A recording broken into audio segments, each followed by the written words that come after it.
Welcome, everybody, to Behind the Deep State. I am your host, Alex Newman, senior editor at the New American Magazine. We have the great General Michael Flynn with us today, retired three-star general, former director of the Defense Intelligence Agency, and the first national security advisor to the Donald Trump administration. He, of course, has walked through the fire, and he came out the other end stronger and wiser than ever, determined to vanquish America's foes here and abroad and win the battle to restore our country and our freedom.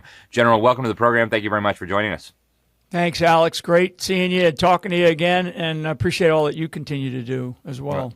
Thank you, sir. I appreciate that very much. So there's big news just dropping this week about Epstein and the DOJ. Apparently, the FBI has now concluded that there's really nothing there. He killed himself, and there was no client list to speak of. And we had people like Elon Musk and others suggesting that this is because there are people on both sides of the aisle who are implicated. I know you have put out some information on that. What are your thoughts, generally speaking? Well, I mean, I think right now, as I sit here today, I'm not sure that this thing was legitimate, to be honest with you, because there's no letterhead in this document. It's not signed. It's not typical as to how the Trump administration would come out with information on a Sunday evening through a sort of an internet post. So I don't know if it's true yet, Alex. If it's a leaked draft of a document, to sort of bubble up to see what the responses would be, it is really ugly because of what Pam Bondi said only a few months back about how much she had seen about the egregiousness of the Epstein files. So something is not right. And I read the letter, and in it talks about thousands of victims. So if there's thousands of victims and there's nothing to be, nothing to see here, then you can't have thousands of victims and no perps, right? No people no pedophiles that actually did the things that we all know they did. I mean, so Epstein Island didn't exist. People that we know went down there didn't go down there. Manifests that we know of that are true manifests or of airplanes that flew down there, none of those people actually exist. That means that's all a lie. So I think that there has to be some explanation by the White House. And I've been busy this morning, what I've been doing, and I don't know what, I've been watching the White House, every second, but they better be putting out a statement, or the Department of Justice better be putting out a statement, because the American people aren't buying it. And I think, if you don't, Elon's already jumped on top of it. And I looked at his thing I saw it 30 minutes ago. It's got 10 or 11,000 comments just to, and it tells you how upset people are. And last thing on this issue, Alex, is that, so now what are we supposed to believe? That P. Diddy is going to walk away unscathed?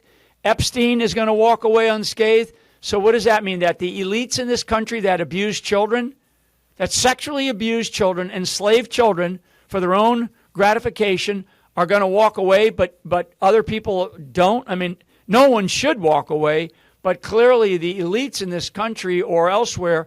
So now the other question that comes up is this happening? Is it not just Democrats? Is it Republicans? Is it the whole establishment that's involved here? That's the American people are going to be absolutely through the roof upset if this isn't clearly, if there's no clarification that comes out today from the White House or the Department of Justice. Absolutely.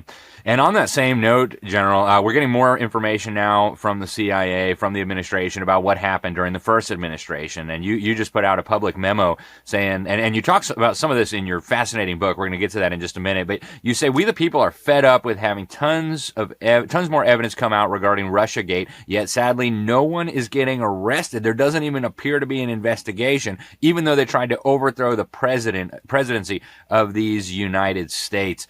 What do we make of this, General? Why has nothing been done yet, and what do you think needs to happen? Yeah, so here's what I believe. I believe that there is a big pushback inside of the administration. Maybe it's from elements of the bureaucracy. Maybe it's from people around President Trump. They don't want to revisit the 2020 rigged election. They don't want to J6. They don't want to visit COVID. They don't want to visit Russiagate. They don't want to rehash the past, right? There are people that want to, we need to focus on the future, and we need to make America great again, and we need to, continue on with this administration's plans and policies, and let's leave the past in the past. Yeah, you can't do that. You can't have somebody murdered, and then when you discover the body and you realize that the person was murdered, you can't just go, we're not going to go look for the murderer. We're going to forget about that dead body and the family that owned that dead, that where that dead person belongs to. And it's the same metaphor or analogy, if you will. The American people, they tried to kill America during the period of the 2016 campaign, 2017, all the way into 2020, and then they tried to destroy America during the fake administration of Joe Biden by bringing in 20 million illegals. I mean, this is subversion of the highest order. It's a communist takeover of our country, a Marxist revolution. You can't move this country forward unless you understand what it is that you are up against. And the only way to understand what you're up against is to hold some of these people accountable for what they did to, frankly, to President Trump, to guys like me. But let's put personnel or personal people or personal issues aside. Let's put me aside. Let's put Trump aside. And what they did to the United States of America, what they did to our constitutional republic, what they did to the rule of law. Complete abuse of all of those things. Our country, the Constitution, and the rule of law. Total abuse. We cannot have that and then allow these people to get away, because if you do, it's just like what we're seeing. And there's no indications at all that these people are going away. They are in fact reorganizing. They're resetting what their plans were, and they're starting to look at the future, because nobody has been held to account for their past abuses. Until that happens, then this country is in big, big trouble. Trump can do all he wants economically, and there's some good things there.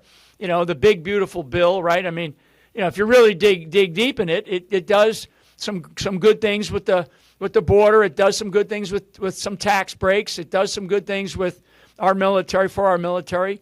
But it's going to continue the war in the Middle East. It's going to continue the war in Ukraine. It's going to continue the funding of the Department of Education, which I think Trump, said he wanted to shut it down. Well, why isn't it shut down yet? Why isn't the Department of Education in Washington, D.C., why aren't the doors locked up, shut tight, and gone? I mean, Linda McMahon is a great leader, and I don't understand why she hasn't shut the whole thing down yet. I mean, I just don't. And if it's funded again, which I think it is, then what are we really doing here? So I know that President Trump, as a president of the United States, only has so many things that he can deal with. Today, he's dealing with a visit by Netanyahu to try to figure out how are we going to have a ceasefire in the Middle East, because you're not going to have peace. There will be no peace while the Iranian regime is in place, and while Hamas, Hezbollah, and the Houthis are still there, throwing rockets around borders and firing missiles at ships at sea, and threatening to annihilate a legitimate nation state recognized by certainly the nation or the United Nations. So, I mean, I don't know. We cannot move forward. That's why my memo to the administration, to the Trump administration, essentially is: look, we love what you're doing. You are our commander-in-chief and our president of the United States, but we, the people, we voted for you. I fought tooth and nail for the last 4 years to get Trump reelected, tooth and nail. But one of my big messages while I was out there going around this country many, many times to many grassroots events that you were part of, Alex, and many of them, we were talking about accountability of those who have abused their authority and their power. And until we have that, this country will not move forward. Yeah, I'm afraid you're right. Is continuing on that, I want to talk about your new book. You've got the new book, Pardon of Innocence, which is your memoirs, and you go really in depth into some, I mean, not just your life story, but some of what happened in this whole fiasco. Talk to us about the book. I mean, your DVD, Deliver the Truth, Whatever the Cost, was so unbelievably good. I even made my little kids watch it. But talk to us about your memoirs, Pardon of Innocence, an inspiring story of faith and freedom. Phenomenal book. Give us some background on that. Yeah, so first of all, I really do appreciate the outpouring of support that we've had from many, many people. So, and I think that people are looking at this, especially in the times that we are in. I couldn't have timed it better in terms of having this book come out now, especially with the exposure of the CIA's report and, the whole thing going back with Brennan and all this stuff. But this book will put you on an emotional roller coaster. You will cry at times. You will laugh out loud at times. I guarantee that you will be angry with what they took not only my family through, but what they took the country through. And you will be inspired because at the end of the book is a real call to action. And the book is really it's an inspirational story that really brings out the idea of faith in each other, faith in our families, faith in our communities, faith in America, that the American principles, values, and virtues that we all have, learned to share as Americans. We're not learning it enough these days, but we certainly have over our existence of 200 and almost 250 years. That this book will take you through a journey of sort of the last 10 years, if you will, but also I go back, that's why it's more of a memoir. I go back in my own history of why, sort of what made me, right? What is in my DNA? What's in my personal DNA? What are the things that make up Mike Flynn? And I'm no different than many, many Americans out there that love this country, that care about this country, care about our children and our grandchildren, and care about the future of our country. I just happen to have had a set, a journey, if you will, and a set of life experiences that got me to the highest levels of our government, not just leading one of the largest intel agencies in the United States inventory, but also, to the National Security Advisor position, working for a president of the United States of America. And actually, I worked for a couple of presidents, right? The other thing is, it's kind of like people go, a lot of people don't know. They just don't know. Like I was on another conversation this morning where the guy was, he was apologizing for me having to go to prison. I said, I never went to prison. My case was dismissed. I was never even convicted of a crime. I pled guilty for a very specific reason. And I talk about that in the book, and I know you're aware of that, Alex, because you watched the documentary, Flynn, Deliver the Truth, Whatever the Cost. And it is a great documentary.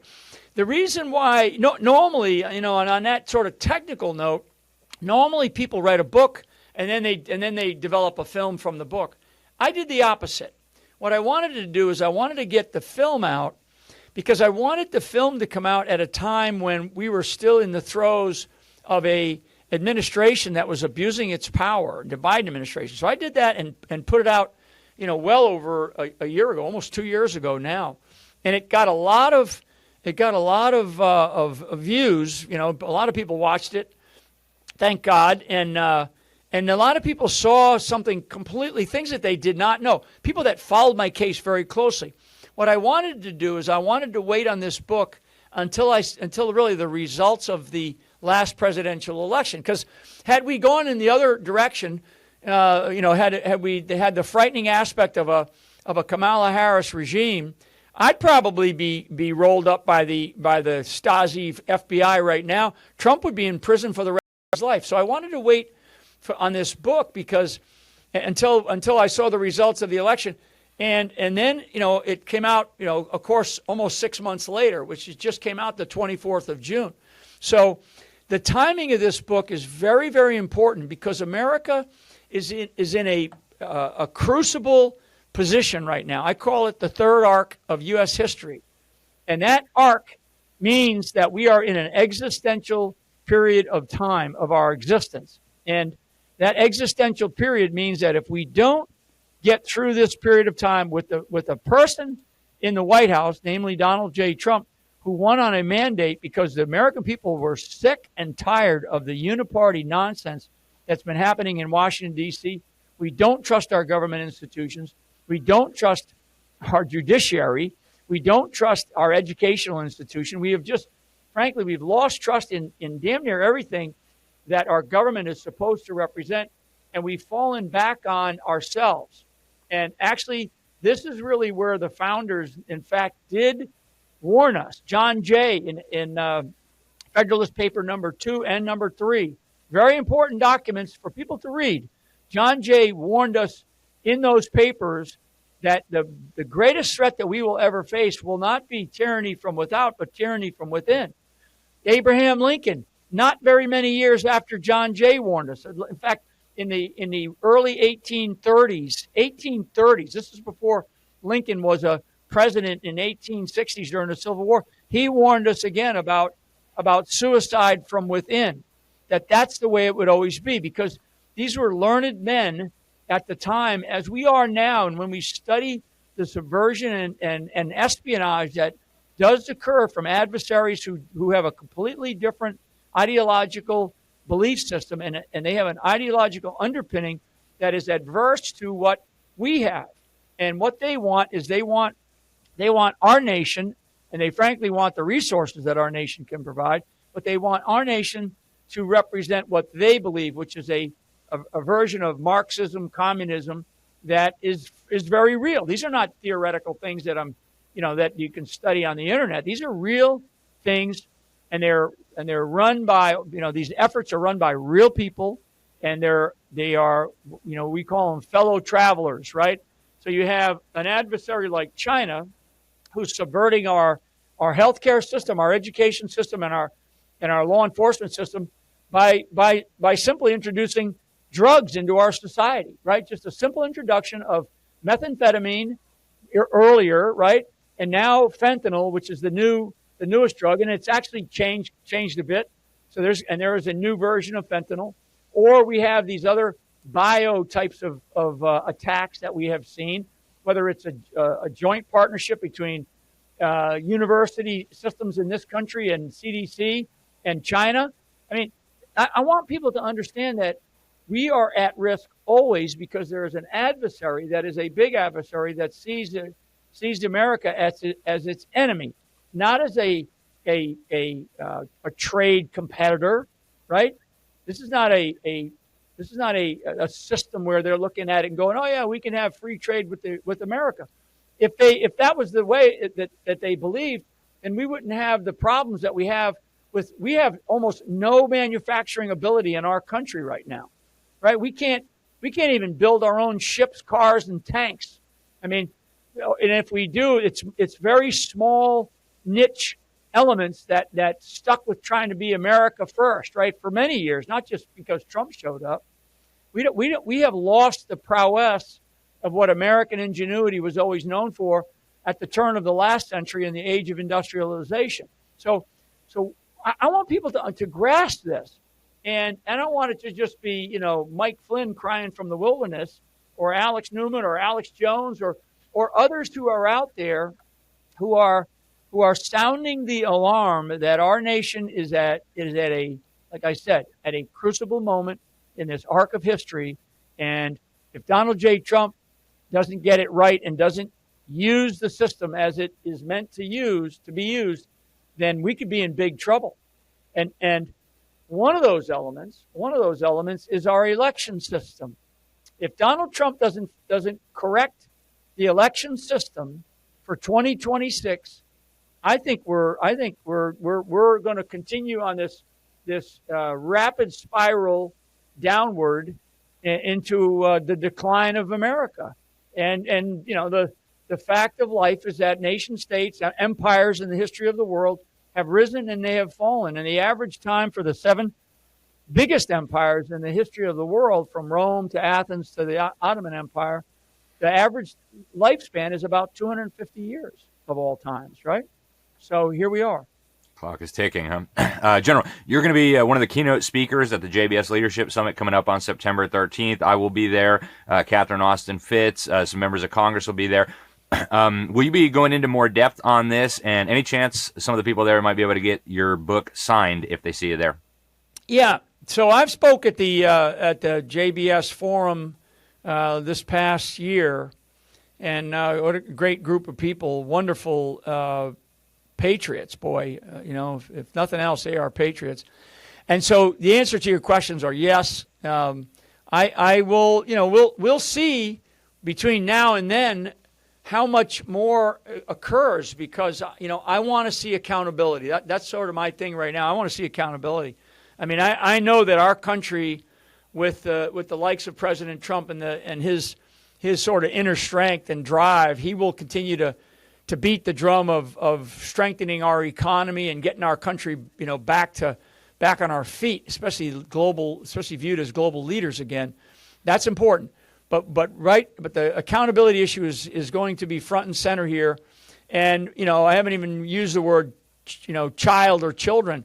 There are so many children out there that are still being abused, and they have to be saved.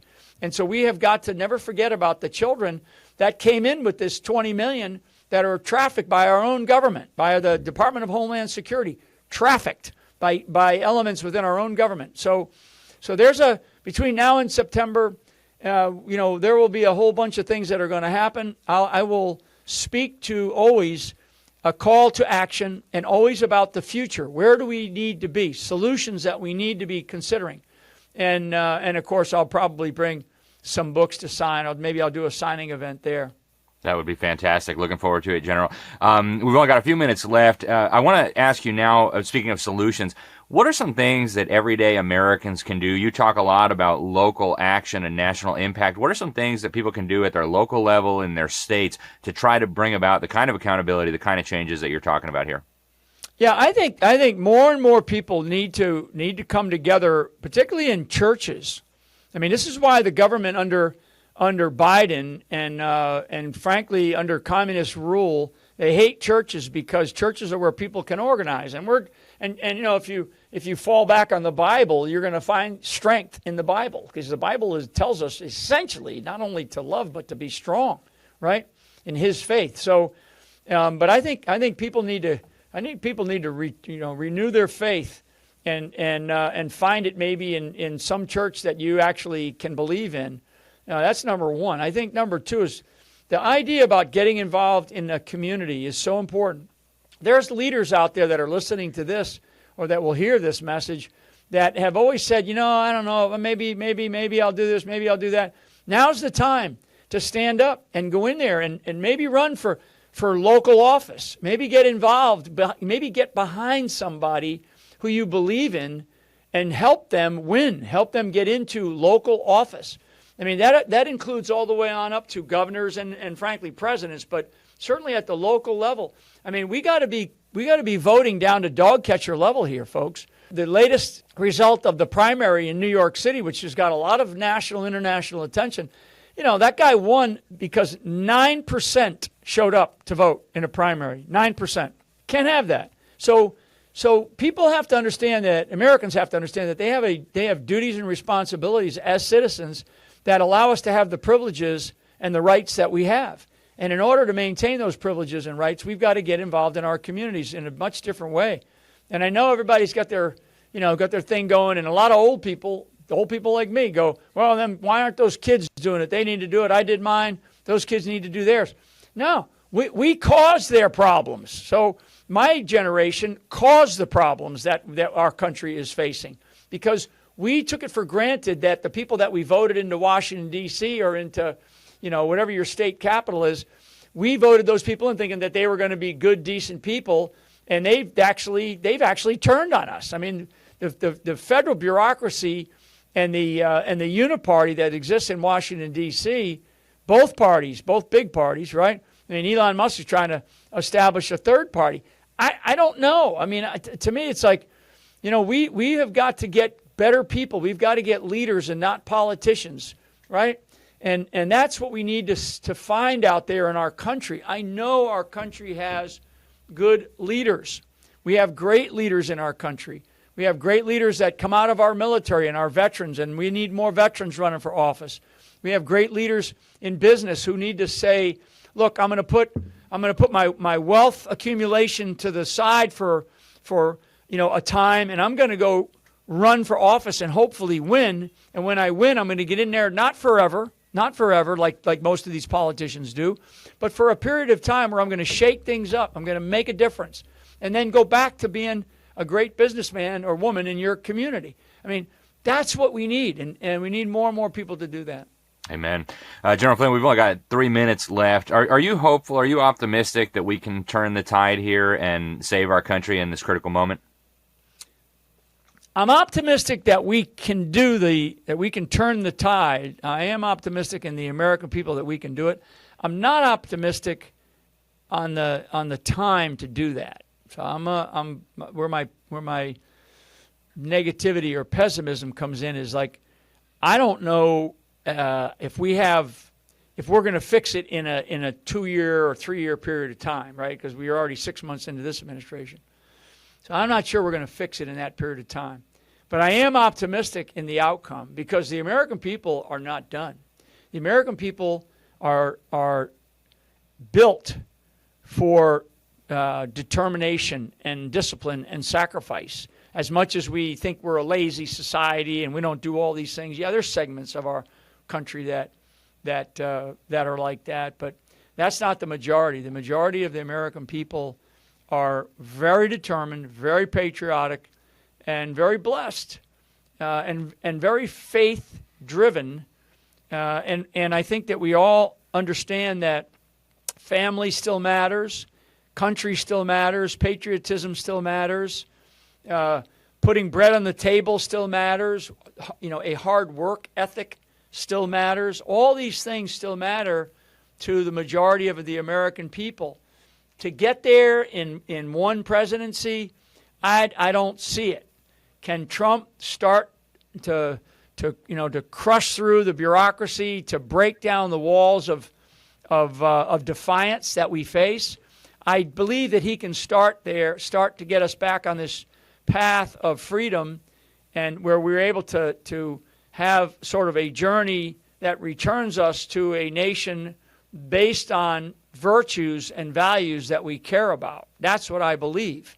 And I just don't know if he can do it in the next 3.5 years.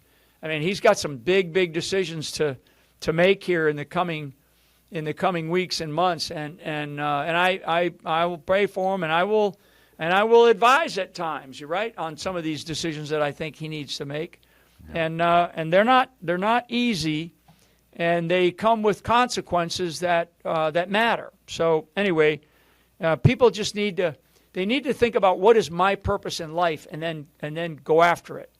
Absolutely. General Flynn, it's been an honor and a pleasure. Folks, you can get a copy of his signed book plus a challenge coin and the DVD if you go over to generalflynn.com. You can see him in person September 13th, just outside of Philadelphia at the JBS Leadership Summit. General Flynn, thank you once again for joining us. Thanks for all that you do, and I look forward to seeing you soon. See you, Alex. Thank you. God bless. God bless you, too. All right, folks, that's all we have time for today, but I want to thank you for tuning in. I want to encourage you to share this out. It is critical that this information get out to the American people.